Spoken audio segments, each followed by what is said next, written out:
Channel మా ఇంటి రుచులు. ఇప్పుడు టేస్టీ ఎగ్ కర్రీ ఎలా తయారు చేసుకోవాలో తెలుసుకుందాం.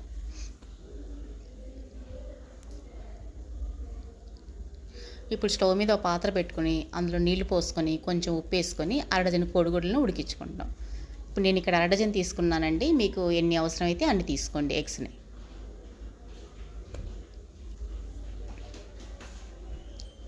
ఇప్పుడు కోడిగుడ్లు ఉడికేలోపు ఒక పావు కేజీ టమోటాలను, పావు కేజీ ఉల్లిపాయలను, 4 పచ్చిమిరపకాయలని కట్ చేసుకుందాం. టమోటా ముక్కల్ని మిక్సీ వేసుకొని పేస్ట్ లాగా తయారు చేసుకుందాం. ఒక బాండ్ని పెట్టుకొని స్టవ్ మీద కొంచెం నూనె వేసుకొని జీలకర్ర, ఆవాలు వేసుకొని వేయించుకోవాలి. ఇవి వేగిన తర్వాత ఉల్లిపాయ ముక్కల్ని, పచ్చిమిరపకాయ ముక్కల్ని అందులో వేసుకొని తిప్పుకోవాలి.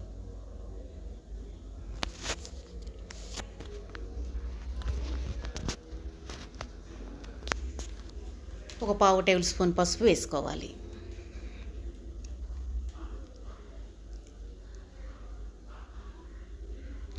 కొంచెం కరివేపాకును వేసుకోవాలి.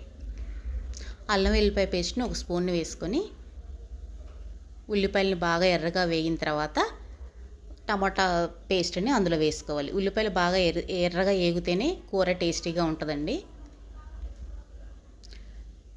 అందులో ఉప్పు వేసుకోవాలి. కూరకి తగినంత ఉప్పును అందులో వేసుకోవాలి. టమాటాలో నీరు ఇంకేంత వరకు బాగా మగ్గించుకోవాలి.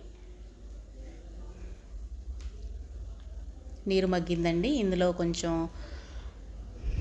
ధనియాల పౌడరు, కారము వేసుకొని బాగా తిప్పుకొని ఒక పావు సేరు గ్లాసు వాటర్ అందులో వేసుకోవాలి.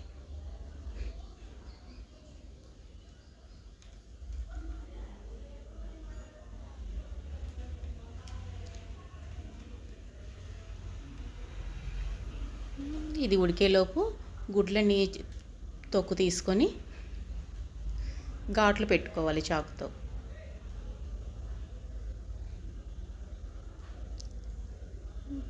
ఇలా ఉడుకుతున్న కూరలో రెడీ చేసుకున్న గుడ్లని అందులో వేసుకోవాలి. ఇలా గుడ్లని ఘాట్లు పెట్టడం వలన ఉప్పు కారం ఆ గుడ్డుకి బాగా పడుతుందండి. లాస్ట్లో కొత్తిమీర వేసుకొని స్టవ్ ఆఫ్ చేసుకోవాలి.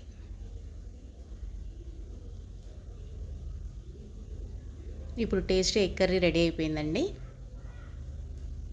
ఇది ఎంతో రుచికరంగా ఉంటుంది. మా ఛానల్ మీకు నచ్చినట్లయితే లైక్ చేయండి, షేర్ చేయండి, సబ్స్క్రైబ్ చేసుకోండి, గంట సింబల్ నొక్కండి. Thank you.